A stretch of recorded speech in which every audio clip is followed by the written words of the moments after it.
अभिनेत्री सई ताम्हणकर कायमच अनेक गोष्टींसाठी चर्चेत असते. सईचे आजवर अनेक सिनेमे गाजले. दुनियादारी, तू ही रे, क्लासमेट्स यासारख्या मराठी सिनेमात, तर मिमी, हंटर, इंडिया लॉकडाऊन यासारख्या हिंदी सिनेमात तिने आपल्या अभिनयाची जादू दाखवली. याच सोबत तिचे बोल्ड लुक सुद्धा प्रेक्षकांचं लक्ष वेधून घेतात.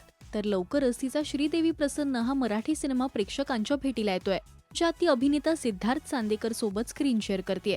तर आता 2024 मध्ये सई रेड चिलीज आणि नेटफ्लिक्सच्या भक्षक या हिंदी चित्रपटातून आपल्या भेटीला येणार आहे. या चित्रपटात सई पोलीस कॉन्स्टेबलची भूमिका साकारताना दिसणार आहे.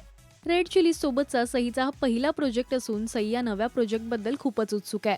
नव्या वर्षातला पहिला हिंदी चित्रपट आणि तोही नेटफ्लिक्स सोबत करताना सईसाठी हे नवीन वर्ष नक्कीच खास ठरणार आहे. भूमी पेडणेकर, संजय मिश्रा या उत्कृष्ट कलाकारांसोबत ती स्क्रीन शेअर करतेय. तर नुकतंच सईने घर घेतल्याची आनंदाची बातमी सुद्धा चाहत्यांना दिली. येत्या 9 फेब्रुवारी 2024 ला हा सिनेमा आपल्या भेटीला येणार आहे. तुम्ही सईला भक्षक मध्ये पाहण्यासाठी उत्सुक आहात काय? हे मला कमेंट्स मधून नक्की सांगा.